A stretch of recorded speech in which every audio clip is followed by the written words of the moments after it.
Periyar Maniamma Institute of Science and Technology, Thanjavur. Aerospace engineering with specialization in unmanned aerial vehicle. Imperfect show finance நேயர்களுக்கு வணக்கம். பங்குச்சந்தையை பொறுத்த வரைக்கும் Nifty 122 புள்ளிகள் சரிஞ்சு 24,918 நிறைவடைஞ்சிருக்கு. சென்செக்ஸை பொறுத்த வரைக்கும் 398 புள்ளிகள் சரிஞ்சு 81,523 முடிஞ்சிருக்கு. ரெண்டுமே சரிவுல தான் முடிஞ்சிருக்கு. இதை பத்தி டீட்டெயிலா பொருளாதார விமர்சகர் நாகப்பன் சார் கிட்ட பேசிடலாம். சார் வணக்கம். வணக்கம் சிபி. என்ன சார் ரோலர் கோஸ்டர் மாதிரி போய்கிட்டு இருக்கு? இல்ல, நம்ம பங்குச்சந்தையை பத்தி விவாதிக்கிறதுக்கு முன்பு இன்னைக்கு ஒரு ஐபிஓ பஜாஜ் ஹவுசிங் பைனான்ஸை பத்தி நம்ம பேசிட்டு இருக்கோம். அதனுடைய புதிய பங்கு வெளியீடு இருக்கு இல்லையா, ஐபிஓ. ஆமாங்க சார். அது ஒரு மிகப்பெரிய ஒரு வரலாற்று சாதனை அப்படிங்கிற அளவுக்கு ஒரு வெற்றிகரமா வசூலை அள்ளி குவித்திருக்குது. பாங்கள திரைப்படங்கள் அந்த மாதிரி நடந்துகிட்டு இருக்கு.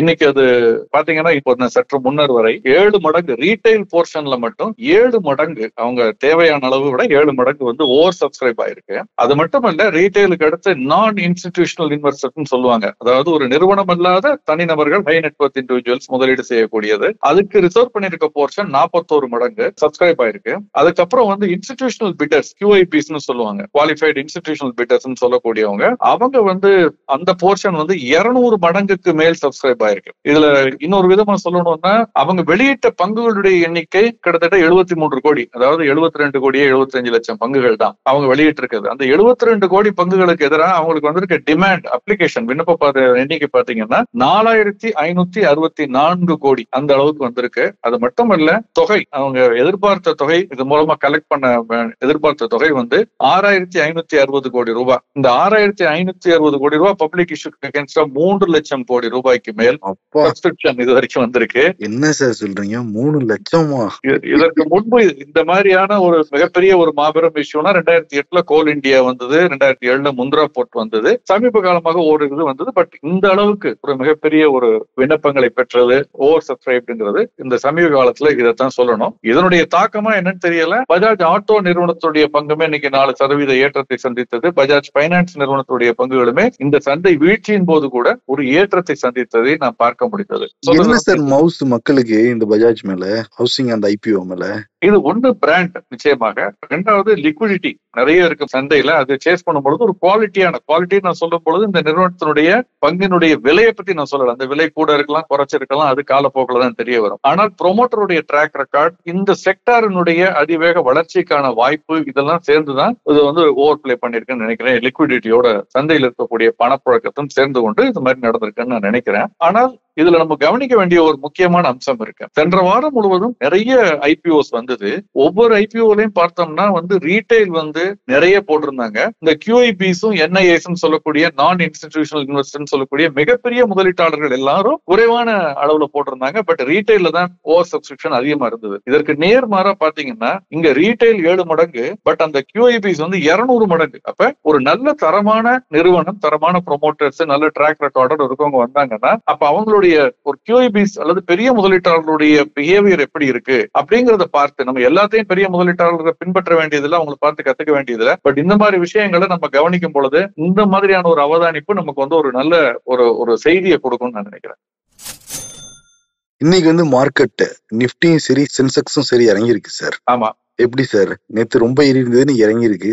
இது நம்ம சென்ற வாரம் பேசினது, அதுக்கு ஒரு இடைவேளை மாதிரி நேற்று முந்தைய தினமும் ஒரு ஏற்றத்துல இருந்தது. அதற்கு பிறகு இன்று சர்வதேச சந்தைகளுடைய இறக்கத்தை தொடர்ந்து நிக்கையா இருக்கட்டும், மற்ற ஆசிய சந்தைகள் எல்லாமே இன்னைக்கு இறக்கத்துலதான் வணிகம் நடந்துகிட்டு இருக்கு. நிக்கை கிட்டத்தட்ட ஒரு 1.5% மேல் 600 புள்ளிகள் வரை இன்னைக்கு இறக்கத்துல வணிகம் நடந்தது. அப்கோர்ஸ் ஐரோப்பிய பங்கு சந்தைகளுக்கு ஒரு சிறிய ஏற்றத்துல இருக்கிறத பார்க்க முடிகிறது. பட் பெரிய அளவு மாற்றம் இல்லை. பட் ஆசிய சந்தைகள் இறக்கத்துல இருந்தது. அதனுடைய ஒரு தொடர்ச்சியா தான் நம்முடைய சந்தைகளும் இங்கு இறக்கத்துல இருந்தது. இதோடு சீனாவுடைய ஒரு சீன பொருளாதாரம் டீஃப்ளேஷன் என்று சொல்லக்கூடிய ஒரு தேக்க நிலையை நோக்கி செல்வதாக தொடர்ந்து கொண்டிருக்கக்கூடிய விஷயங்கள், இதுவும் நம்ம பொருளாதாரத்தையும் இந்த பங்குச்சந்தையையும் பாதிச்சு நான் நினைக்கிறேன். அதனுடைய ஒரு தாக்கத்தை தான் நம்ம இங்க பார்க்க முடிந்தது. டாடா மோட்டார்ஸ் 5% கீழே குறைஞ்சிருக்கு சார். அதுக்கான காரணம் என்ன சார்? இந்த மாதிரி விஷயங்கள் நம்ம பார்த்தோம்னா இப்ப டாடா மோட்டார்ஸ் பொறுத்த வரைக்கும் ஒரு நிறுவனம், ஒரு தனியார் ஆராய்ச்சி ரிசர்ச் சொல்றது யூபிஎஸ்ன்னு சொல்றது, அவங்க இந்த பங்கை இந்த நிறுவனத்தினுடைய தொழில் முறைகளை ஆராய்ச்சி செய்து இன்னொரு 20% வரைக்கும் இது கீழே விழுவதற்கான வாய்ப்புகள் இருக்கு. இந்த பங்கு இப்போது தொடர்ந்து ஏற்றத்துல இருந்து ஒரு உச்சத்தை தொட்டிருக்கிறது. இதுல இருந்து இனிமேல் ஒரு தேக்க நிலை, ஏன்னா ஓரிரு வாரங்களுக்கு போன வாரத்துக்கு முந்தின வாரம் இன்னைக்கு நம்ம பேசணும், வாகன விற்பனை குறிப்பாக கார் விற்பனை தேக்க நிலையில் இருக்குது. டூ வீலர்ல கார் விற்பனை தேக்க நிலையில் இருக்கு. நிறைய டீலர்ஸ் வித்துட்டாங்க, பட் டீலர்களால விற்க முடியல, அதனால டீலர்கள் வேண்டாங்கிறாங்க. சோ இந்த காலாண்டுல கார் விற்பனை குறைவாக இருப்பதற்கான வாய்ப்பு இருக்குன்னு நம்ம பேசியிருந்தோம். அதனுடைய ஒரு தொடர்ச்சியா தான் இந்த யூபிஎஸ் ரிப்போர்ட்டும் பாத்தீங்கன்னா இந்த பங்கினுடைய விலை 20% இறங்கலாம் அப்படின்னு சொல்லியிருக்காங்க. செயல்பாடுகளின் காரணமாக, ஒரு தேக்க நிலை காரணமாக அது இந்த விலையில பிரதிபலிச்சதை தான் நான் பாக்குறேன். ஓகே, இப்ப 5% குறைஞ்சிருக்கு, இன்னொரு 15% வரும் நாட்கள்ல குறையலாம் அப்படின்னு அவங்க சொல்லியிருக்காங்க. அது நடக்குமா நடக்காதாங்கிறது அடுத்தடுத்து வரக்கூடிய நிகழ்வுகளை பொறுத்து தான் இருக்கு. இதெல்லாம் ஊகங்கள், ஒரு சில டேட்டாவின் அடிப்படையில் அவங்க சொல்றாங்க. பல முறை வேலை செஞ்சிருக்கு, பல முறை வேலை செய்யாமல் இருந்திருக்கு. சோ முதலீட்டாளர்கள் அவங்கவுங்க அவங்களுடைய ஆலோசனை, முதலீட்டு ஆலோசகனுடைய ஆலோசனைப்படி செயல்படுறது நல்லது. அந்த வருண் பெவரேஜஸ் 4% அந்த 2:5 ரேஷியோ ஸ்பிளிட் பண்ண போறதா தகவல் வந்திருக்கு. அது என்னங்க சார் செய்தி?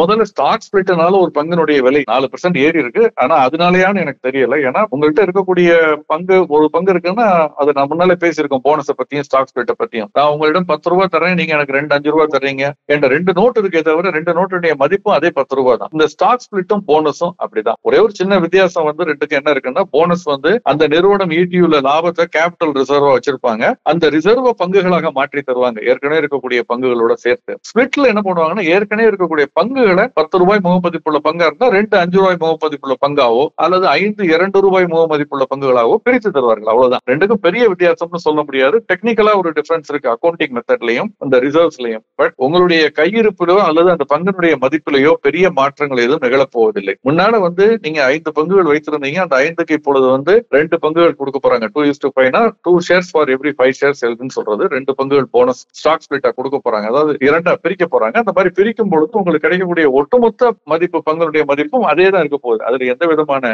மாறுதலும் இருக்க போறது இல்லை. அதனால ஸ்டாக் ஸ்பிளிட் போனஸை நம்பி மட்டும் ஒரு நிறுவனத்துடைய பங்குகளை வாங்குவது சரியாக இருக்காது. ஆனால் இது ஒரு தகவல், அந்த அளவுக்கு இதை பார்த்துக்கணும். நம்ம க்ரூட் ஆயில் பிரைஸ் தொடர்ந்து டவுன்ஃபால்லே போய்கிட்டு இருக்கு. அதனால எந்தெந்த செக்டார் சார் பெனிஃபிட் அடையும்? க்ரூட் ஆயில் நம்ம பார்த்தோம், போன வாரம் துவக்கத்துல $76 மேல இருந்தது. இப்ப $65, கிட்டத்தட்ட 15% மேல இறக்கத்துல வந்திருக்கு. இது நமக்கு ஒரு நாடாக நமக்கு கரண்ட் அக்கௌண்ட் டெபிஷன் சொல்லுவோம். நடப்பு கணக்கு பற்றாக்குறையில நமக்கு ஒரு ஃபேவரபிளா இருக்கும். ஏன்னா நம்ம $75 $76 கொடுத்து கச்சா எண்ணெய் வாங்குறதுக்கு பதில் இப்ப $65 கொடுத்து வாங்கினா போறோம். அப்ப $10 அல்லது 15% மிச்சம். நமக்கு அந்நிய செலாவணியும் மிச்சம், நம்முடைய அடக்க விலையும் மிச்சம். 2 விதமான பெனிஃபிட் இதுல இருக்குது. இது ஒரு பக்கம். இதுல எந்த மாதிரியான நிறுவனங்கள் பெனிஃபிட் அடையும்னா, ஒட்டுமொத்தமாக பொருளாதாரமே இதுல பணவீக்கம் குறையும், அதன் காரணமாக வட்டி விகிதம் குறையும். இந்த மாதிரி ஏன்னா நம்ம பொருட்கள் எல்லாம் சாலை மூலமாக நம்ம போக்குவரத்து பண்ணும் பொழுது அல்லது வானூர்தி வழியாக நம்ம ஏரோப்ளேன்ல கொண்டு வரும் பொழுது, ஏர்லிஃப்ட் பண்ணும் பொழுது அதுக்கு யூஸ் பண்ணக்கூடியது இந்த ஏடிஎஃப் சொல்லக்கூடிய அந்த ஃபியூவல், அதாவது பெட்ரோல், டீசல். இதுதான். அதனுடைய விலையும் குறையும் இல்லையா, கச்சாயினுடைய விலை குறையும் பொழுது. அதனால ஒட்டுமொத்த பொருளாதாரத்திற்கும் இது நல்ல விஷயம். நடப்பு கணக்கு பற்றாக்குறை குறைவதற்கான வாய்ப்பு இருக்கு, டாலருக்கான தேவை குறையும். ஆனால் துறைவாரியாக பார்க்கும் பொழுது எந்தெந்த துறைன்னு பார்த்தோம்னா, இந்த கச்சா எண்ணெய், அதாவது நேரடியாக இந்த கச்சா எண்ணெயினுடைய அதனுடைய டெரிவேட்டிவ்ஸ் சொல்லுவோம், அதிலிருந்து வரக்கூடிய பொருட்களை மூலப்பொருட்களாக கொண்டுள்ள துறைகள். உதாரணமாக பெயிண்ட் இண்டஸ்ட்ரி, அங்கு அதனோட தேவையான மூலதன பொருட்கள சில இந்த கச்சா எண்ணெய் டெரிவேட்டிவ்ஸ் சொல்றோம், அந்த பெயிண்ட் இண்டஸ்ட்ரி. அப்புறம் அதே மாதிரி ரப்பர் டயர் இண்டஸ்ட்ரி, அந்த டயர் உற்பத்தி செய்யக்கூடிய நிறுவனங்கள். இந்த மாதிரி நிறுவனங்களுக்கு அது நிச்சயமாக பெனிஃபிட்டா இருக்கும். அதே பெயிண்ட்ல மட்டும் இல்ல, ஏர் சொன்னேன் இல்லையா, ஏவியேஷன் செக்டார், அந்த ஏவியேஷன் செக்டாருக்கும் இது பெனிஃபிட்டா இருக்கும். பிளாஸ்டிக் உற்பத்தி செய்யக்கூடிய, பிளாஸ்டிக் பொருட்கள் உற்பத்தி செய்யக்கூடிய நிறுவனங்கள், சேர், இந்த மாதிரி பண்ணக்கூடிய நிறுவனங்களுக்கும் இது சாதகமானதாக அமையும். தங்கம், வெள்ளி எல்லாம் எப்படி சார் போயிட்டு இருந்தது இன்னைக்கு தங்கம் வெள்ளியினுடைய விலை அப்படின்னு பார்த்தோம்னா, சர்வதேச சந்தையில ரெண்டுமே ஒரு சின்ன ஏற்றத்துல இருந்தது. நீண்ட நாட்களுக்கு பிறகு, கிட்டத்தட்ட ஒரு வாரத்திற்கு பிறகு வெள்ளியினுடைய விலை $29 தொட்டிருக்கிறது, தாண்டி இருக்கிறது சொல்ல போனா. அதே மாதிரி தங்கத்தினுடைய விலையும் 2550 அப்படிங்கிற அளவுல இன்னைக்கு வணிகம் நடந்தது. அதனுடைய தாக்கம் நம்முடைய உள்ளூர் சந்தையில ஓரளவுக்கு தெரிந்தது. தங்கத்தினுடைய விலை ஒரு 0.25% அதிகரித்திருந்தது. வெள்ளியினுடைய விலை கணிசமாக 1% மேல ஏறி இன்னைக்கு 84,800 ரூபாய்க்கு மேல வந்து ஒரு கிலோ வெள்ளி வணிகம் நடந்துகிட்டு இருக்கு டிசம்பர் மாத ஒப்பந்தம். அதே மாதிரி கச்சா எண்ணெயுடைய விலை வந்து சர்வதேச சந்தையில விலை இறங்கியிருந்தால் கூட உள்ளூர் சந்தையில அது வந்து இந்த வரக்கூடிய 19ஆம் தேதி மெச்சூர் ஆகக்கூடிய கான்ட்ராக்ட், ஃபியூச்சர்ஸ் கான்ட்ராக்ட், அதுல ஷார்ட் கவரிங் காரணமாக அதனுடைய விலை வந்து ஒரு 1.5% அதிகரிச்சிருக்கு. அது வந்து சர்வதேச விலை இறக்கத்தின் காரணமாக இறங்கி இருக்கணும், பட் இறங்காமல் ஏறி இருப்பதற்கு காரணம் ஏற்கனவே வந்து இது இறங்கும் என்று நம்பி இந்த கான்ட்ராக்ட்ல ஷார்ட் போனவங்களுடைய கவரிங் ஒரு முக்கியமான காரணம். இது தவிர காப்பர், ஜிங்க், லெட் இதெல்லாமே கூட இன்னைக்கு கிட்டத்தட்ட 1% கிட்ட சர்வதேச சந்தையில் மட்டுமில்லை இங்கேயுமே ஏறி இருக்கிறத பார்க்க முடிகிறது. இன்னைக்கு மார்க்கெட் இறங்கினதை பத்தி பேசணும் சார். எந்த செக்டார் சார் இன்னைக்கு பர்ஃபார்ம் பண்ணது, அடி வாங்கினது? இன்னைக்கு இறங்கின செக்டார்ல வந்து முக்கியமானது வந்து Nifty oil and gas sector. அது வந்து ஒரு கணிசமான இறக்கத்துல முடிவடைந்திருந்தது. அதுக்கு oil India, Indian oil corporation, ONGC, Hindustan petroleum, Indraprastha gas, Castrol, BPCL இதெல்லாமே வந்து இன்னைக்கு 1% வரை இறக்கத்தை சந்தித்தது. இது வந்து மெயினா வந்து ஆயில் மார்க்கெட்டிங் கம்பெனிஸ் அவ்வளவு அதிகமா இறங்கல, HPCL, BPCL. பட் எண்ணெய் உற்பத்தி செய்யக்கூடிய நிறுவனங்கள் பாத்தீங்கன்னா அது வந்து அல்லது ரெண்டும் செய்யக்கூடிய நிறுவனங்களுடைய விலை இன்னைக்கு இறங்கி இருப்பதை பார்க்கலாம். கச்சா எண்ணெயினுடைய சர்வதேச விலை இறக்கம் இது ஒரு காரணம். இரண்டாவதாக ஆட்டோ செக்டர். ஆட்டோ செக்டர்ல வந்து டாடா மோட்டார்ஸ் நான் முன்னரே சொன்னேன், UBS அவங்களுடைய அந்த ஸ்டடி ஆய்வின் அவங்க சொன்னதுனால அவங்க ஒரு 20% இறங்கும்னு சொன்னதன் காரணமாக இன்னைக்கு அது 6% கிட்ட இறங்கி இருந்தது. இது போக Motherson, Ashok Leyland, Mahindra, Exide, Bharat Forge, Bosch, Eicher motor, Hero motor இந்த மாதிரி நிறுவனங்களுடைய பங்குகளும் இன்னைக்கு இறக்கத்துல முடிவடைந்திருந்தது. மூன்றாவதாக இன்னைக்கு இறக்கத்துல முடிவடைந்திருந்த துறை நிப்டி மீடியா, ஊடகத்துறை. இதுல TV18 பிராட்காஸ்ட், நெட்வொர்க் 18, ஜி இதெல்லாம் இறக்கத்துல முடிவடைந்திருந்தது. இதற்கு அடுத்தபடியாக நிப்டி மெட்டல்னு சொல்லுவோம் இல்லையா, அந்த உலகத்துறை சார்ந்த குறியீடு, அதுல Vedanta, Hindustan zinc, national aluminium, Hindustan copper, NMDC, Hindalco, sail, JSW steel இந்த மாதிரி பங்குகள் எல்லாம் இன்னைக்கு இறக்கத்துல முடிவடைந்திருந்தது. இது தவிர ரியாலிட்டி வீட்டுமனைத்துறை பங்குகளும் இன்னைக்கு இறக்கத்துல முடிவடைந்திருந்தது. பரந்த குறியீடுகளுமே கூட இன்னைக்கு இறக்கத்துல முடிவடைந்திருந்ததை பார்க்க முடிகிறது. அட்வான்ஸ் டிக்ளைன் ரேஷியோன்னு ஒண்ணு சொல்லுவோம் நம்ம. அதுல விலை அதிகரித்த பங்குகளுடைய எண்ணிக்கையை விட விலை இறங்கிய பங்குகளுடைய எண்ணிக்கை கணிசமாக இன்னைக்கு வந்து அதிகமா இருந்ததை பார்க்க முடிந்தது. விலை அதிகரித்த பங்குகளுடைய எண்ணிக்கை 1000 ஒட்டி, ஆனா விலை இறங்கிய பங்குகளுடைய எண்ணிக்கை 1700க்கு மேல். சோ இதுவுமே பிராடர் மார்க்கெட் ட்ரெண்ட் வந்து திரும்ப வீக்கனா இருக்கிறத காமிக்கிறதா எடுத்துக்கலாம். இதே ட்ரெண்ட் தொடரணும்னு நம்ம எதிர்பார்க்கலாம்னா தெரியாது. பெரும்பாலும் இதே ட்ரெண்ட் தான் தொடரும். அவ்வப்பொழுது சின்ன ஏற்ற இறக்கங்கள் இருந்தால் கூட ஒரு பக்கவாட்டு நகர்தலுக்கோ அல்லது இறக்கத்துக்கோ வந்துருச்சுங்கிறத பார்த்தோம். இந்த ஓரிரு நாட்கள் நேற்று 80 நாள் ஏறின மாதிரி அது அவ்வப்பொழுது ஏறலாம். பட் தொடர்ந்து பார்க்கும் பொழுது, ஏன்னா நான் முன்னால சொன்னேன், சைனாவினுடைய டிஃப்ளேஷன்ங்கிறதுனால என்ன ஆகும், அது ஒரு மிகப்பெரிய பொருளாதாரம். சைனா உள்ளூர் பொருளாதாரமே மிகப்பெரிய பொருளாதாரம். அந்த டிஃப்ளேஷன் காரணமாக அங்கு வந்து உற்பத்தி குறைகிறது. அதிக உற்பத்தி இருந்ததன் காரணமாக விலை குறைகிறது. விலை குறைவதன் காரணமாக உற்பத்தியும் குறையும். அடுத்தது வேலை வாய்ப்பு, அதாவது ஊழியம், அந்த அவங்களுடைய சம்பளம் விகிதம் குறையும், வேலை வாய்ப்பு பறிபோகும். அப்ப அவங்க செலவு செய்யறது குறையும். இந்த சுழற்சி ஆரம்பிக்கும் பொழுது அது மிகப்பெரிய பாதிப்பை அங்கு ஏற்படுத்தும். அதனுடைய பாதிப்பு மற்ற இடங்களிலும் ஏற்படலாம் என்ற ஒரு அச்சம் இருப்பதை நாம் பார்க்க முடிகிறது. சார், நம்ம முதலமைச்சர் அமெரிக்காவுக்கு போயிருக்காரு. 13 நிறுவனங்களுக்கு மேல ஒப்பந்தம் எல்லாம் போட்டதா சொல்றாங்க. முக்கியமா ஃபோர்ட் மோட்டார்ஸ் கூட ஒப்பந்தம் போட போறதா இன்னைக்கு பேசிட்டு இருந்தாங்க, காலையில செய்திகள்ல பார்த்தேன். அது வந்து நமக்கு தமிழ்நாட்டுக்கு எந்த வகையில பயன் தரும், அது வந்து ஷேர் மார்க்கெட்ல எந்த விதமான தாக்கத்தை வந்து ஏற்படுத்தும்? நேரடியாக பங்கு சந்தையில வந்து இதனால பெரிய தாக்கம் இருக்காது. இந்த ஃபோர்ட் மோட்டார் கம்பெனியை ரிவைவ் பண்றதுக்கு அவங்களோட தொடர்புல இருப்பதாக ஒரு ட்வீட் பண்ணிருக்கதா சொல்றாங்க. பட் அது வந்து அந்த ஃபோர்ட் நிறுவனத்திற்கு ஸ்பேர் சப்ளை பண்ணக்கூடிய நிறுவனங்கள் நிறைய MSMEs இருக்கு. அந்த நிறுவனங்களுக்கு இது நிச்சயமாக ஒரு ஃபேவரபிளா இருக்கு. இந்த ரிவைவல் நடந்ததுன்னா நல்லது. ஏன்னா இந்த எஸ்டாபிளிஷ்மெண்ட் ஆல்ரெடி இருக்கு, அங்க இன்ஃப்ராஸ்ட்ரக்சர் ஆல்ரெடி இருக்கு. அதை வந்து இப்ப முறையாக திரும்ப பயன்படுத்துவதற்கான வாய்ப்பு வந்ததுன்னா நிச்சயமாக ஒரு வேலை வாய்ப்புல இருந்து அந்த தொழில்துறையினருக்கும் எல்லாருக்குமே ஒரு நல்ல விஷயமாக இருக்கும். அதே மாதிரி செமிகண்டக்டர் பத்தியும் இன்னைக்கு வந்து பிரதம மந்திரி பேசியிருக்காரு. அதனுடைய தொடர்ச்சியாக செமிகண்டக்டர் நிறுவன பங்குகள்லாம் இன்னைக்கு ஏற்றத்தை கண்டிருக்கு. சோ இந்த மாதிரி ஒரு பெரும் முதலீடுகள் இங்கு வரும் பொழுது அதற்கான வளர்ச்சிங்கிறது மறைமுகமாக ஸ்பில் ஓவர் எஃபெக்ட்னு சொல்லுவோம், அது இருக்கும். Fine sir. Sir, imperfect show finance வந்து நம்ம விகடன் வெப் டிவில டெலிகாஸ்ட் பண்ணிருக்கோம், நானே விகடன்ல பண்ணிட்டு இருக்கோம், ஸ்பாட்டிஃபைலையும் பண்ணிட்டு இருக்கோம். நேயர்கள் நிறைய ஆர்வமா இருக்காங்க உங்கள்கிட்ட கேள்வி கேட்கறதுக்கும். மக்களும் கேள்வி நீங்க உங்களுக்கு என்னென்ன கேள்விகள் இருக்கோ அதையும் நீங்க வந்து கமெண்ட்ல கேள்வி கேளுங்க. நிச்சயம் அதை பத்தி நம்ம ஷோலையும் டிஸ்கஸ் வந்து பண்றோம், நானும் sir.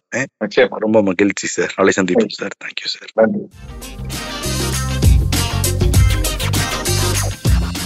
Periyar Maniamma Institute of Science and Technology, Tanjavur. Aerospace engineering with specialization in unmanned aerial vehicle.